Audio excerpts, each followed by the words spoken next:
Welcome to Beyond the Suit, the podcast that aims to push the current boundaries and conventional thoughts of those working in the legal industry and look beyond the suit, brought to you by Fintelligent.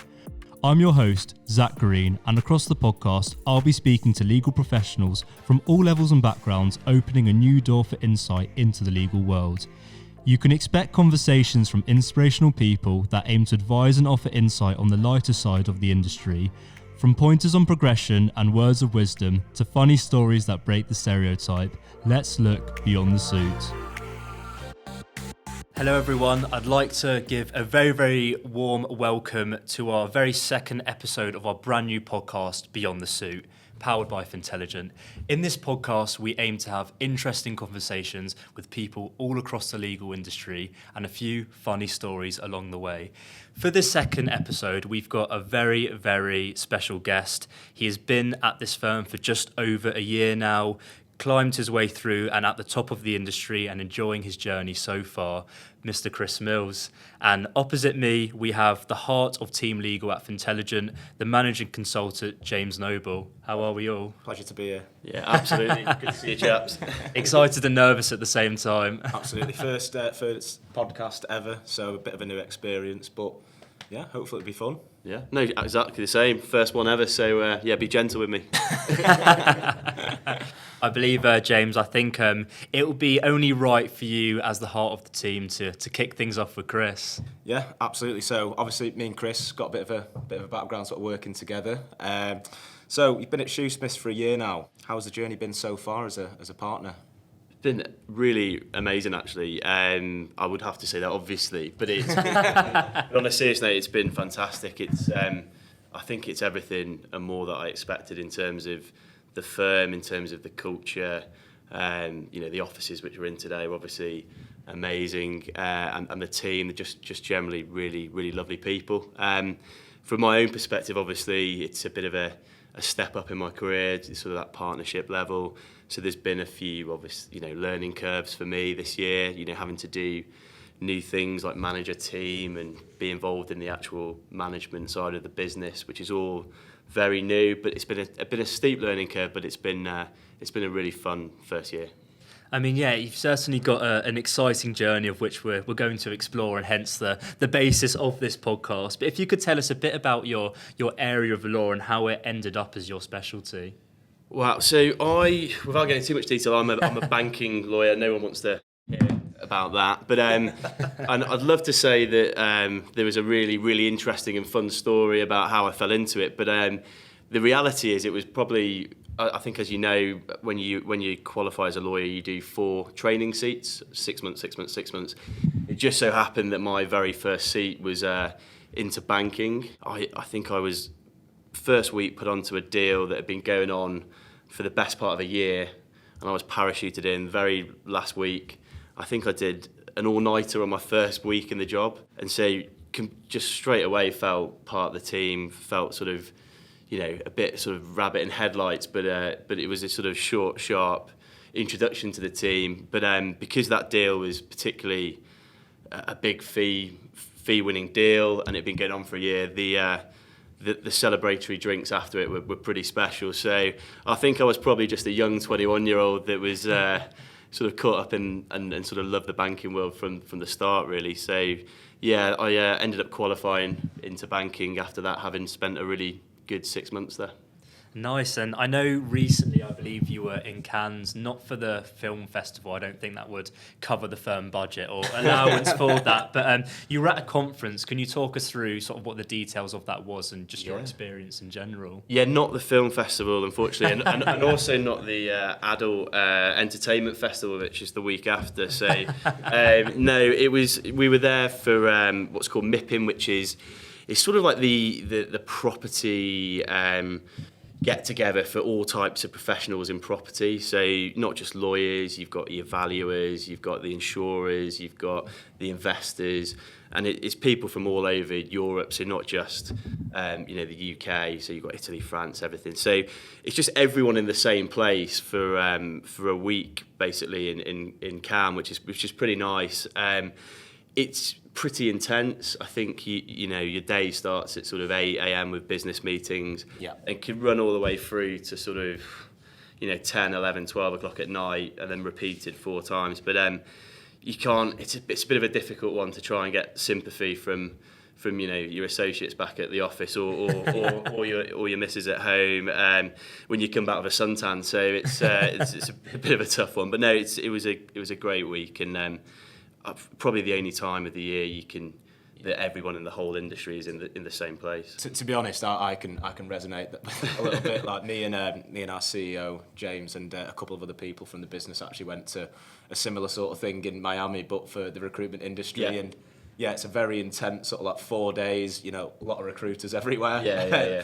Business sort of meetings throughout the day, a lot of talks, and then obviously a lot of networking at night, which quite often involves heavy drinking. So, but it was great fun. So Cannes sounds amazing. It is. Just takes a couple of weeks to recover after. I mean, your career's probably led you around the world. Cannes, you mentioned people are coming from all sorts of Europe, but you started your journey a bit far away from the nice warm weather of Cannes in Merseyside. So talk about, run through, what was it like growing up there? Yeah, so I was initially grew up in a town about 20 minutes away from Liverpool called Southport. It's on the coast. Lovely town, actually, and I probably lived there till I was 13 before moving to Herefordshire, which is a bit of a contrast because it's a massively rural farming I've got a few background. Yeah. So I mean, I grew up in those two places, which was I had a great childhood. It was always, it was a nice places to live. I can't really complain.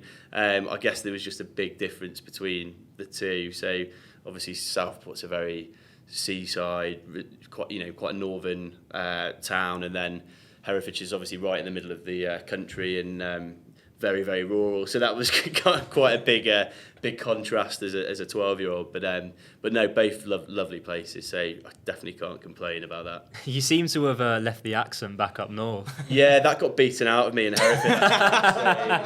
So, when I moved down, I had a Scouse accent. But yeah, that was quickly beaten out of me after arriving in Hereford. There's still a twinge there, Chris. Don't worry. Yeah, especially after a couple of drinks. I mean, being from Southport in and around Merseyside, what are the opportunities like to become a lawyer? Is it something that's presented to you at quite a young age?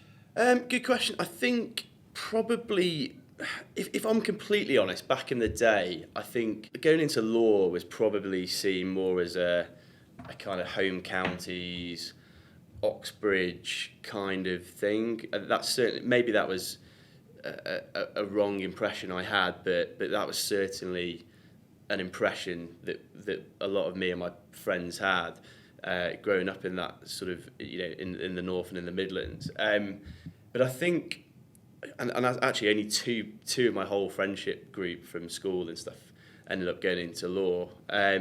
But from a school perspective, it was we were pushed to really go on and do what we wanted to. But I just think law was just seen as something that was probably more of a home counties thing. But I think what's been great over the last sort of 15 years being in law is that's massively changed. And you only have to look at a firm like Shoosmiths with 14 offices. Some of the talent that we've got in the Northern and Midlands offices is absolutely phenomenal. So it's something that I think probably did exist 15 years ago, but I don't see it as an issue anymore. I mean, with your environment growing up north, how did you find yourself taking an interest in law?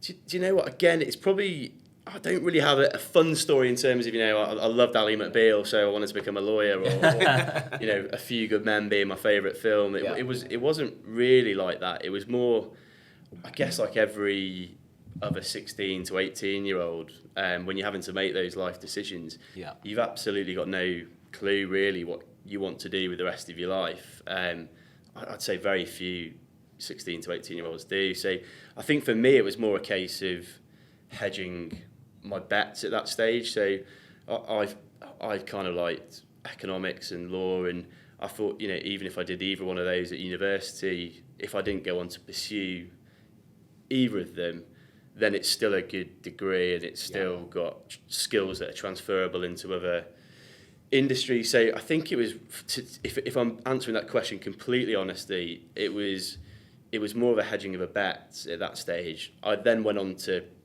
do a law and business degree, so I kind of got the best of the both sort of degrees that I was interested in, and just like the law side of it more than the business side. I had lots of mates on my course that, you know, when I went down the business side, be it, you know, for KPMG or to an investment bank or something like that. But for me, it was just a case of just enjoying the law side more than the business side when I actually got to uni. It's safe to say you didn't have any posters of Harvey Specter in your bedroom. Not at that stage. I think I'm too old. Yeah. I think I'm too old for that to have been out.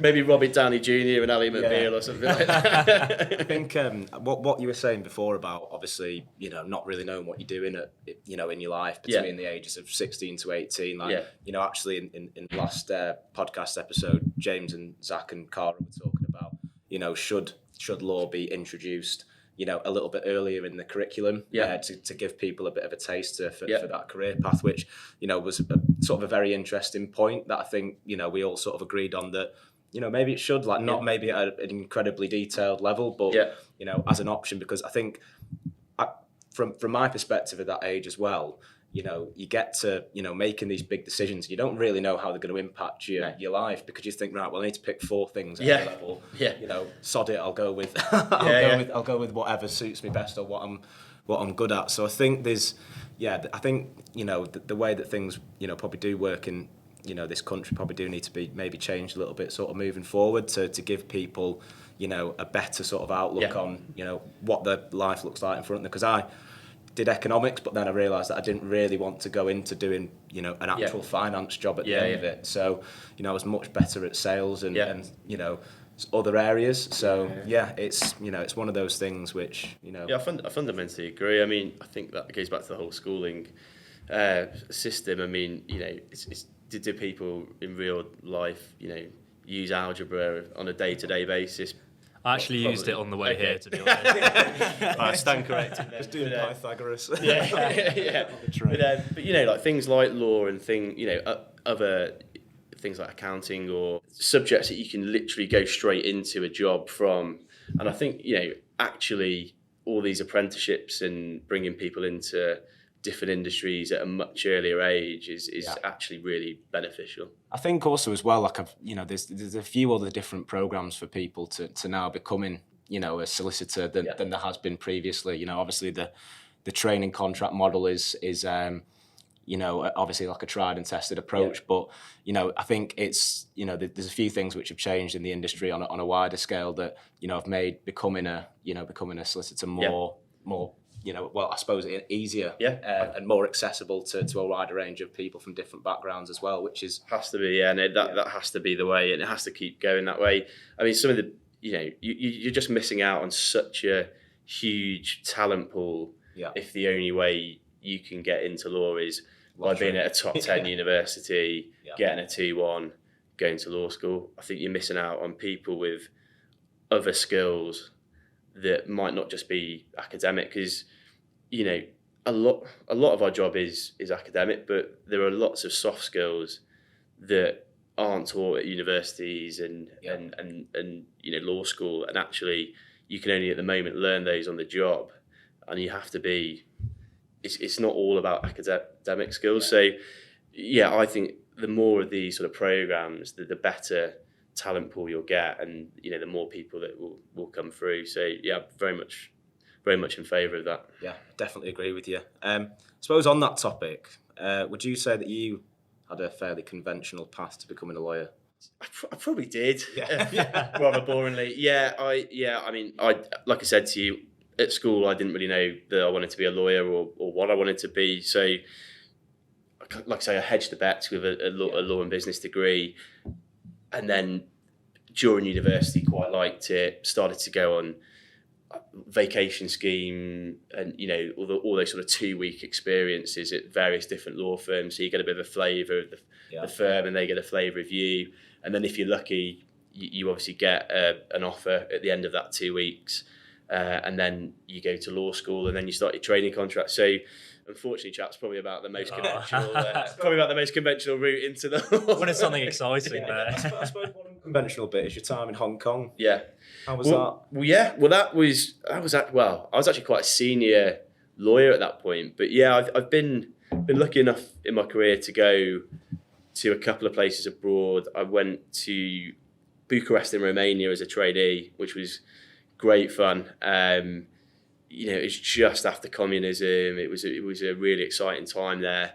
Everyone had a massive sense of optimism, very entrepreneurial, but obviously completely different to like the UK and how we do things. And the same with Hong Kong. It was a bit late in my career, but I managed to spend 18 months out there, and just brilliant. I mean, I think travel, whether it be for work or whether it be, in your private life, is really quite important, and it gives you a different perspectives on life. I think from going to those two places, I think sometimes as lawyers and as people, we can fall into the trap of how we do things is the way to do things, and no other way works. And actually, I think the great thing about travel and working in other countries is actually you see different ways of doing things and different perspectives on life, and actually I think you take a lot away from those experiences.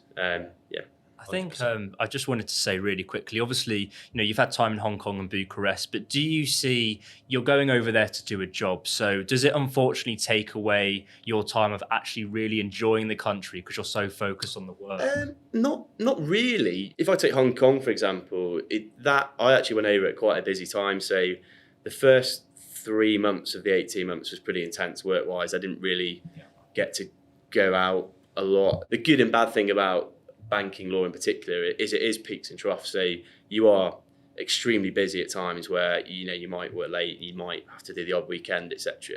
But there are also, with that comes downtimes, and I think the downtimes in Hong Kong were spent travelling around Asia, because you were such a good position geographically. It was 2 hours to Vietnam, 2 hours to the Philippines, 2 hours to Thailand, 3 hours to Tokyo, whatever. So we definitely made the most of the time there, and definitely ticked off a lot of countries I probably wouldn't have got to visit had I have not been out there.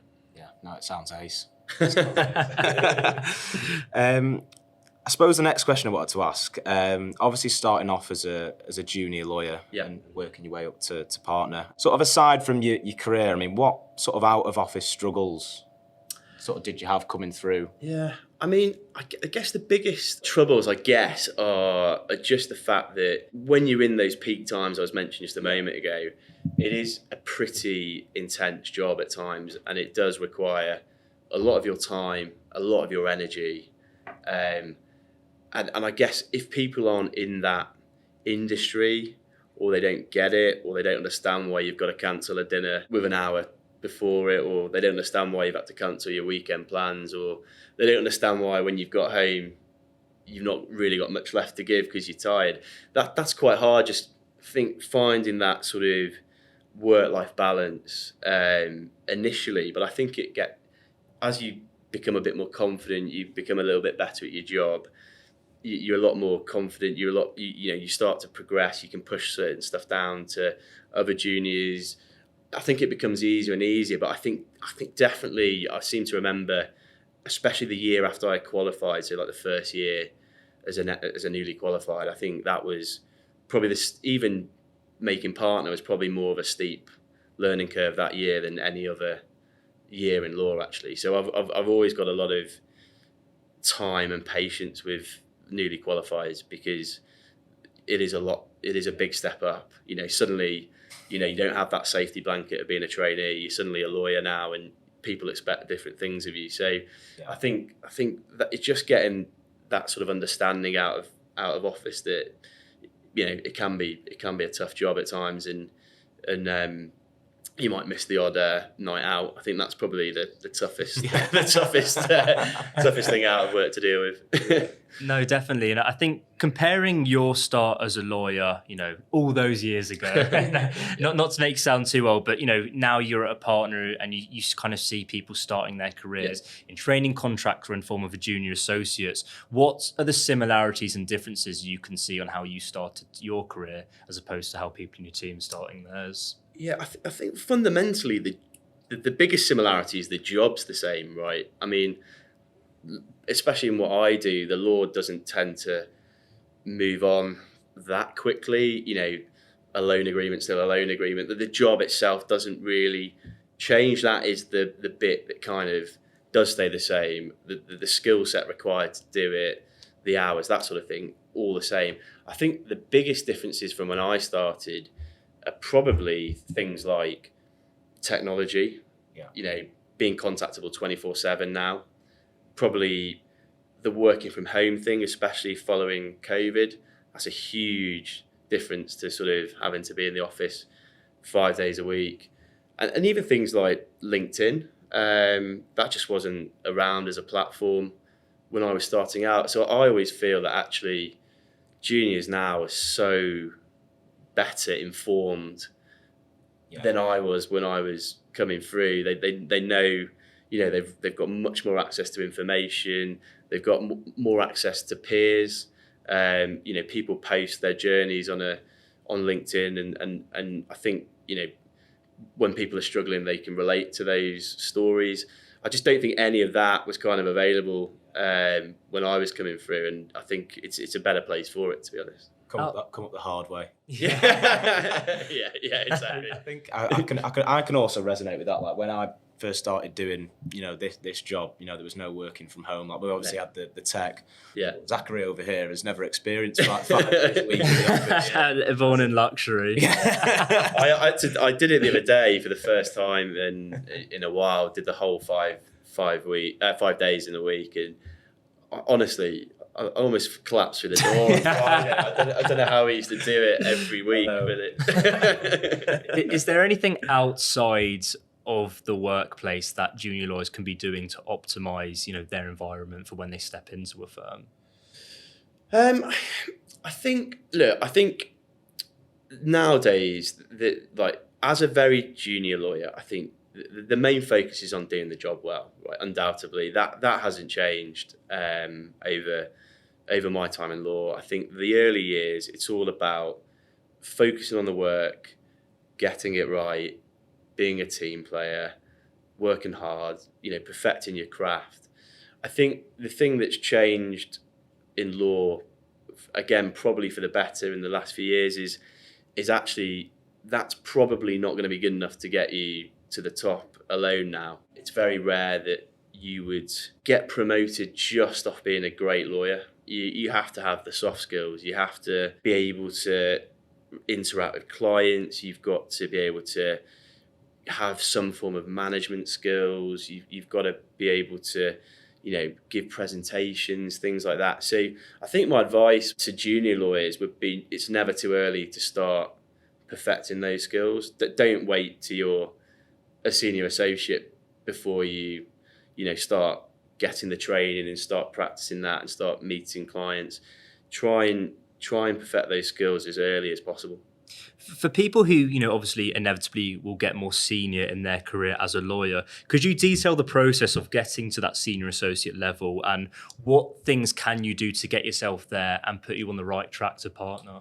Again, so first and foremost, fundamentally, you've got to get the work right. So you've got, I mean, even at my level, that is, the A1, you've got to get the work right. That's the product you are putting out into the market, isn't it? That's what you're selling, essentially.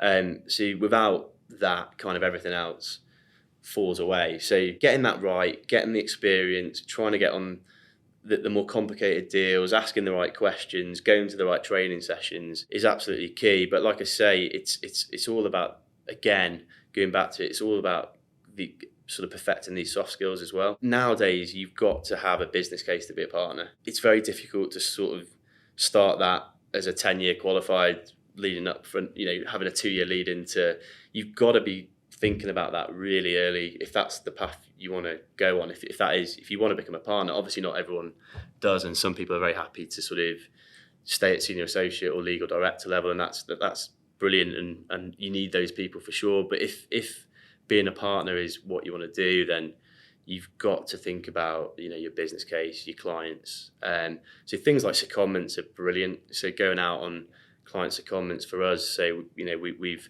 just recently seconded some people to sort of HSBC, NatWest, Investec, and those things are absolutely invaluable. Not least because you get the client facing time and get to make those relationships, but you also see the flip side of, you see the things that clients hate about lawyers and what they like about lawyers. So, I mean, we clearly do things that clients hate, and I think learning those at an early age, what clients love, what clients hate, again, is absolutely invaluable.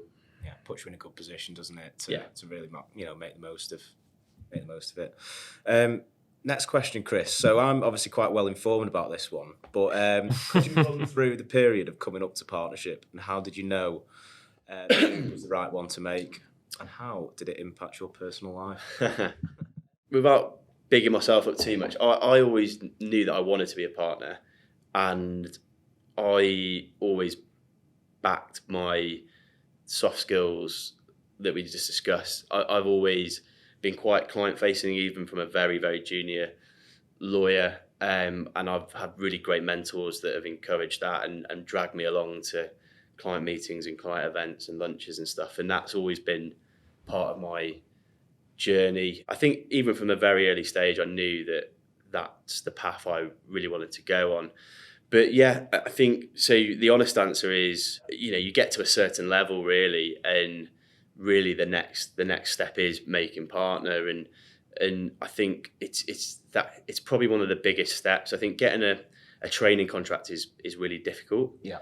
And I think getting a partnership into a law firm is probably of equal difficulty, if not a little bit harder. And essentially you need a very good recruiter, and also, but seriously, like a law firm that, well, for want of a better word, happy to take a bit of a punt on you, based on your business case. And I was just very lucky that, right from the off, when I was speaking to the guys here at Shoosmiths, it was very clear to me that they were really entrepreneurial. The culture was excellent, that they had a really aggressive and ambitious growth plan, and it just seemed to align with all the things that I wanted from a firm. And so, yeah, we just went through that process. It's not the shortest of processes, as I'm sure you're both very aware, but it's multiple sort of in-person meetings and scrutinisation of business plans and stuff. So, but no, it's well worth it. And as I say, it's been great since I've been here. Now that you have reached that level, what do the next few years look like for you in a workspace? Yeah, I think, first of all, it's been a great first year. I think, given, without getting into too many details, given the market's been a bit all over the place with interest rates and the Russian war and stuff, we're well on track to hit our budget, so which is great in this market. But I think from a personal perspective, it's just about building on that success next year, building out the team. We're obviously making quite a big play in London itself. I think when I started here a year ago, there was maybe 4 people in the banking team. We're already at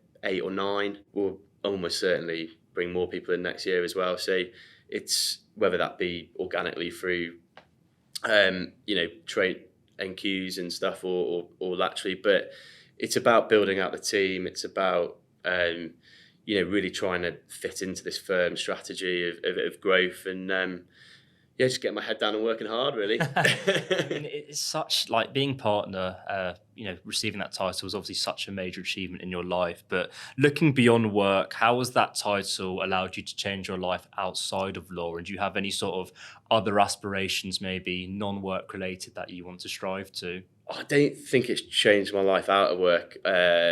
you've not met my friends. They would not let me wait about that for 1 second. So it's, my address hasn't changed. My friendship group's not changed. No, nothing's really. To be honest, nothing's massively changed outside of work, which I think is good. I think you need to stay grounded and I think the important thing to note is when you become a partner is really you're just at the bottom of another ladder, and if you go into it thinking, right, I've made it now, you're not going to last very long. So I think it's now just about getting my head down and working up that next ladder. But from a personal level, it's not really changed a lot of things. Might have an extra nice holiday, but that's probably about it. do you think obviously being a lawyer takes up a lot of your time, you work hard hours, and obviously it's a very important job, so do you think that's maybe taken away from some of your other aspirations because you've had to put all your energy into your journey as a lawyer? Look, there are definitely times where work comes first to the detriment of your social life and sometimes sadly even your family life. I've got a young son that I would love to spend all hours with, but sometimes you just have to work late and you don't get to put him to bed, and I guess that's the downside of things. But on the flip side, I think you'd like to think you're providing him with a nice life, and the good thing about a firm like Shoosmiths is obviously we're clearly a very ambitious firm and looking to really grow, but at the same time we haven't got that sort of US style 3,000 hours a year. So I do actually occasionally get to see my family. You've obviously Shoosmiths is a great firm, won recent awards, as we've talked about on previous episodes. There's been a poll in 2023 that you've ranked in the top 15 for satisfaction of management. So what's your style of management, and what are the key elements of being a manager at this firm?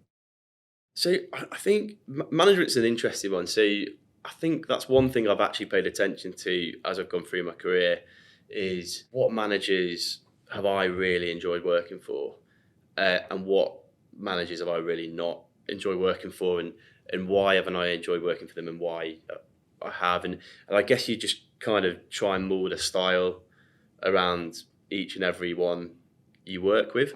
And I think my management style is probably quite laid back, which suits some people. Maybe it doesn't with others, but that's probably in line with my personality. I think for me, it's more about creating a really safe environment for people to work hard, but not be afraid to try and fail. So, we've all messed things up in our career. It's how you learn, it's how you grow, it's how you become a better lawyer. So for me, just personally, it's about a really, like I say, safe, caring, fun environment. But that's not to say we don't work hard. I expect my team to work hard, but I expect them to want to work hard for me and for each other because we've got a common goal and we all get on. And I much prefer that than sort of iron fist management approach. I can resonate with that as well. I became a manager soon after you became a partner, to be fair. So I think I've had to sort of, obviously sort of rise to a few new challenges as well along the way, especially with, slightly difficult trainees like you. I think, you've just got to like look at your staff and think, okay, how have I been managed in the past, and what's going to actually get the best out of people. I think my style's probably quite similar to yours, to be honest. And I think you do tailor it to certain people. I think certain people just don't want to be micromanaged and just want to be left to run free, and they do brilliantly. Other people sometimes want a bit more of an arm around them and to be told that they're doing all right. And so you've got to sort of tailor it slightly per person. But as a general rule, I think there is no hierarchy. If you came down to my team, I doubt I know you know that I'm the partner, but I doubt you could pick out who was in charge if you didn't know, because it's like the Wild West. Yeah, it's Wild West. Yeah, no, but it's all very friendly. We all get on. Everyone takes the mick out of me, so yeah. I'm feeling a bit left out here. I'm the only non-manager on this table. No, I think definitely one day, and obviously being a manager yourself, there's a lot of responsibility to that. So when it comes to guiding the more junior lawyers in your team, you've explained, that they need a different approach, but how's your method sort of changed the more you become, the more senior you are in your career? In terms of, say that again. In terms of obviously your responsibility when it comes to guiding more junior lawyers in your team, has that changed over time from maybe when you started last year? Yeah, I mean, I think fundamentally it's probably one of the biggest aspects of my job now is to kind of bring on the juniors, right, for so many reasons. It makes my life immensely easier if you've got a talented group of people under you, but it's your responsibility as a manager now. It's I've got to make sure they've been exposed to the right level of work, that they've been trained well, that they get to go to enough client events, and it's imperative. At the end of the day, they're going to be running the team in 15 years' time. So you do feel a little bit of a responsibility in terms of bringing them through. I'm very lucky that I've got really good senior associates in my team as well that also take on that responsibility because they're a little bit closer. They've done that job more recently than I have. Sometimes they probably prefer to speak to an associate over than me, and that's absolutely fine. And I think it's given those people that responsibility and role as well. For example, I don't actually line manage any trainees. I line manage the associates, but my associates will in turn line manage the trainees. And I think that's really important to give them that leadership and like pastoral training at that really early stage in their career. And I think it works way better than if I was sort of having to manage the trainees, because there's just too big a gap in terms of, I was a trainee 15 years ago, like I've probably forgotten half the things that worry trainees, whereas the guys that associates had that 2 or 3 years ago, they're well more akin to what the issues are, and therefore way better at sort of plugging those gaps. That all sounds great. I think one thing I wanted to ask as well, obviously you mentioned like trainees, what sort of actual career advice would you give to someone that currently is a trainee, whether it's deciding what area they want to go into in the future, or anything that they should be doing whilst coming up through the training contract?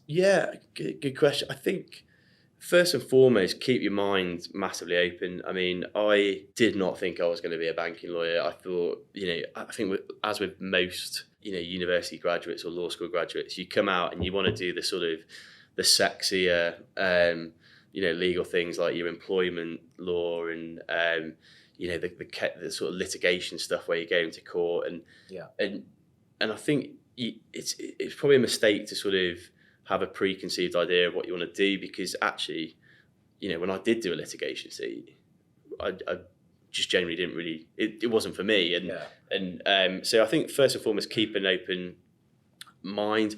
I think second, be quite tactical about it. I think it always amazes me that people don't look at sort of like the job lists from previous years and see that there's one job in employment, but there's always 5 jobs in corporate or 4 in banking. So, why wouldn't you do one of those seats as a choice? Because clearly there's more likelihood of you qualifying. So I think be a bit tactical, keep an open mind, but overall just you've got 4 opportunities to really see if any of them will work for you as a career, and just work as hard as you can. Just try and be the biggest team player as you can. I think one thing you want from trainees is just for them to get involved in the team and just get stuck in, and the best ones generally do that pretty quickly.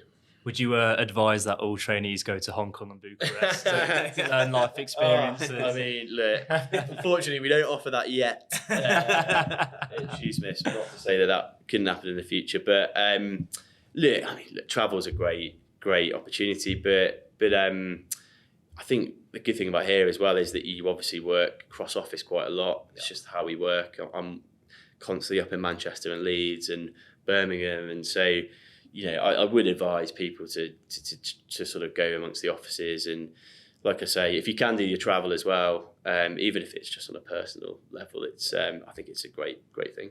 Does it help? Obviously, travel, widens your mind. It really gives you a diverse view. But how can it help, you in the legal sense of things, traveling? From my experiences in Hong Kong and Romania, it was more just that there are different outlooks on how you do things. What matters to clients in different areas of the world is very different.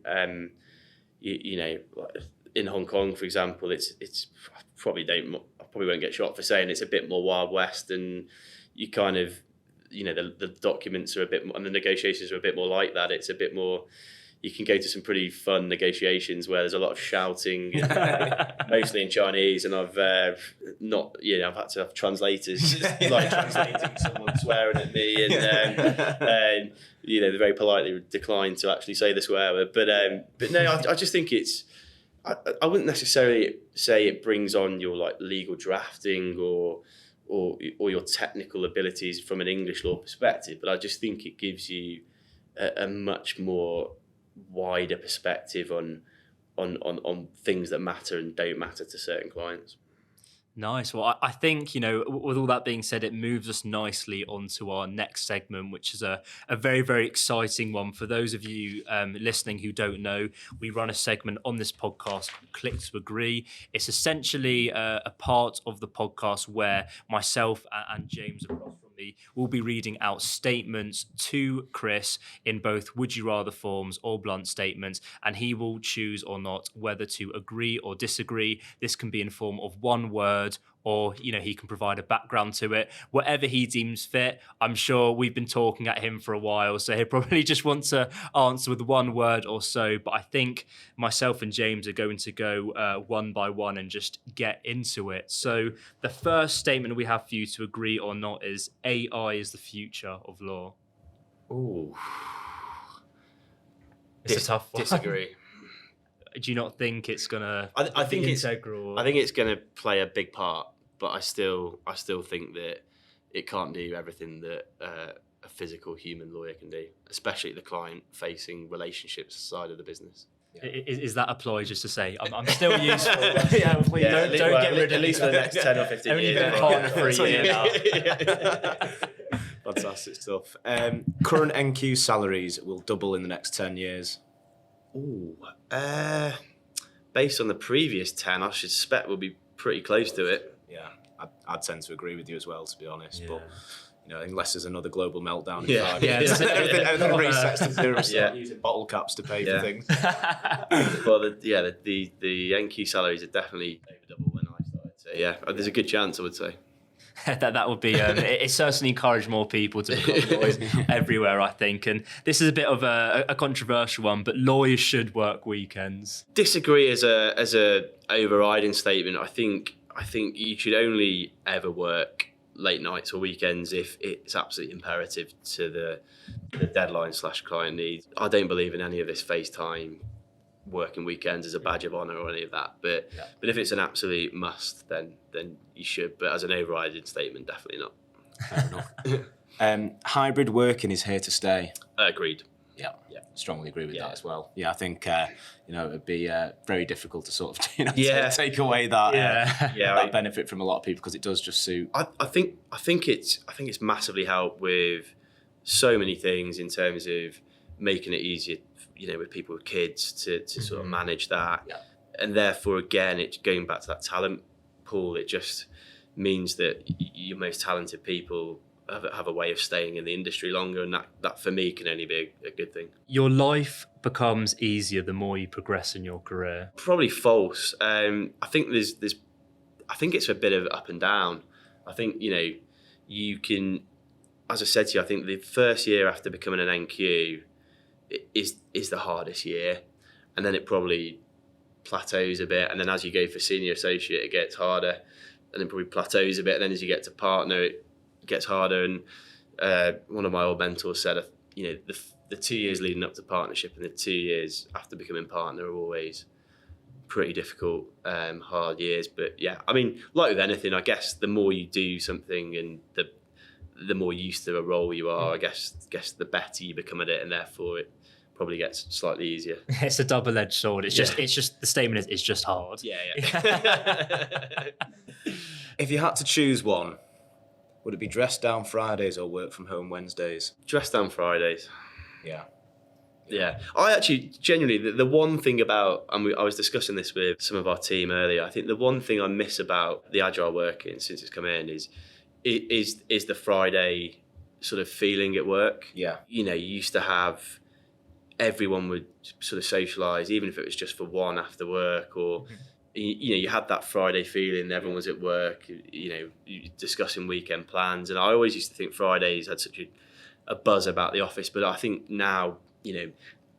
Most people tend to work Tuesday, Wednesday, Thursday. Not all, but you don't have that buzz on a Friday anymore, which I think is a bit of a shame. But I agree with you, because like Fridays were always my favourite day to come into the office, because everyone's around, aren't they? Yeah. Going out after work and socialising with your mates and your colleagues. Exactly. No, definitely. Well, that's I can agree with that. If you were to come into our office and witness James's like cycle of Monday to Friday, just a clear on a graph. But I guess it's a great thing about your firm. Obviously, you have dress for your day, and you can kind of work from home when you want. So you sort of get the best of both worlds. Yeah. Although saying that though, I went for a period of not having. Wore a suit in a while, and the old sort of post-COVID dad bod sort of struggle to fit into it. But over the last 2 years, I've had to buy 3 different suits. It's ridiculous. Yeah, exactly. No, but yeah, seriously though, no, it's we adhere to that. We unless you are meeting clients, and even then, do you know what? The vast majority of them now, post-COVID, don't wear suits either. So, for me, it would generally be if I'm meeting someone that I know would wear a suit. Yeah, then or if I'm meeting someone that I haven't met before, I would wear a suit out of respect. But otherwise, chinos and a shirt if you're meeting clients, or if you're not seeing clients, then whatever you want, within reason. Yeah, I know, nothing too casual or anything. The next one. The Beatles or the Stones, man? Oh. As a guy from Merseyside, I'd have to say the Beatles, but I do love the Stones as well. Yeah. I think that's one for me, and I think for me, just sort of transitioning up north is just how, and I can't believe I'm going to admit this, just sort of on a podcast, it's just how poor my knowledge is of just rock bands. I don't know anything, like, especially like now moving, up to Manchester. It's such a cultural thing there, and up north in general, and I just know absolutely nothing. I often not berate, but have a go at Zac when he doesn't know who the Smiths are. Oh wow! No, I don't. It's like, well, how do you know? Yeah, okay. Good to get some gigs, James. I know. I'd be very unpopular after this. This is a quite a good one, and take it as you may, but new lawyers at the firm should have to perform an initiation song. Agreed. Yeah. Absolutely agreed. Yeah, as long as I'm not classed as a new lawyer at the firm. That's although having said that, it's karaoke is a firm favourite of lawyers. What would be your song of choice if you had to gun to your head? Probably Enrique Iglesias' Hero. Oh, I wasn't expecting that. That's a rogue answer. I know. Do you think are there any sort of people in the team that could potentially have a golden voice?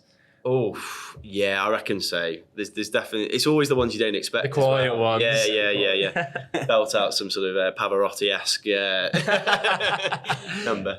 And the last question we're going to ask on this one as well, Chris. Obviously being from Merseyside, Liverpool or Everton? Oh, obviously Liverpool. Oh. Yeah. Is that's it? The opinion? No, Liverpool. Although my mum did famously once buy me an Everton kit for my birthday. My God. Yeah. Were you brought up in an Everton household? Actually, not. No, my dad was a Blackburn fan, and my mum had a sort of like of Newcastle, but I think that was just because she fancied Kevin Keegan. So. Who didn't? Yeah, exactly. she doing buying you an Everton kit then? I don't know. It got. I don't know what happened to it, but it didn't exist very long. In the bin. Yeah. I guess football can maybe, is it at Shoosmiths where it can become a massive topic of the office, as obviously it's quite a world famous sport. Yeah, no, I mean, look, we do we play five-a-side against clients and things like that, and yeah, there's a lad on my team that's got a Brentford season ticket. So yeah, there is a bit of football chat of the morning for sure. We've got a fantasy league going as well in our team, which I'm sitting bottom of at the moment. But yeah. Yeah, well, I think it's the same. With recruiters too, just like a big recruiter league. Yeah. So maybe we'll have to set a big recruiter versus definitely up. £10 in each. Yeah. Well, let's lower the price here a bit.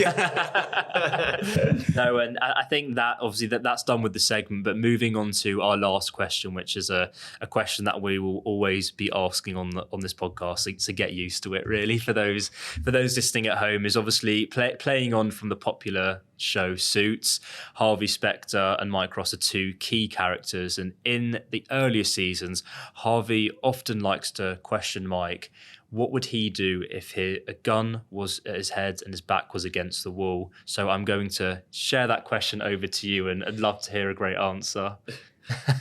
What would I do if I don't know. I think if the question's about when I've had my back against the wall, I don't think, thankfully, yet I've had a gun pointed at my head. But there's definitely been times in career, I think in banking especially, where you've got sort of 4 days to do a transaction that really should take about a month. And I think, multiple nights spent asleep at my desk. But I think the answer is you've just got to keep going. I think my advice is never look at the problem as a whole, because it can be quite overwhelming. Just look at your next step, what you've got to do, tick that off, then tick the next thing off, then tick the next thing off, and by the time you know it, you've done your job. But yeah, just try not to be overwhelmed and take a task as a whole, because that can lead to a bit of a meltdown.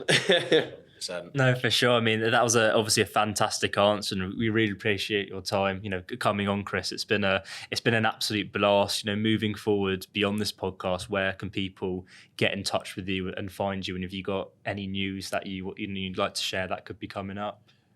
So yeah, I mean, they can find me. I'm probably on LinkedIn or the Shoosmiths website, Chris Mills. Like I say, I specialise in banking, real estate finance. So if you've got any questions, or if you've got any future deals, I guess, in that area that you just want to chat through the market generally, then please do get in touch. And if you also need travel tips, be sure to hit up Chris. Yeah, if you need any travel tips in Asia, also get in touch. Fantastic. Yeah, I just want to say thanks thanks a lot, Chris, for coming on, and from us at Fintelligent, for everyone at home as well. If you're a lawyer, obviously potentially looking for a move at the minute, or you want to have a bit of a chat about obviously the job market and what's out there, feel free to get in touch with either myself just via LinkedIn or my colleague Zac Green. Thanks very much for listening. Yeah, and also just to add on that, obviously, if you're a law firm as well looking to add another agency to your PSL with a very exciting podcast, then please don't hesitate to get in touch. And guys, thank you so much for your time. Cheers, James. Perfect. Appreciate it. Thanks very much, Chris. Cheers.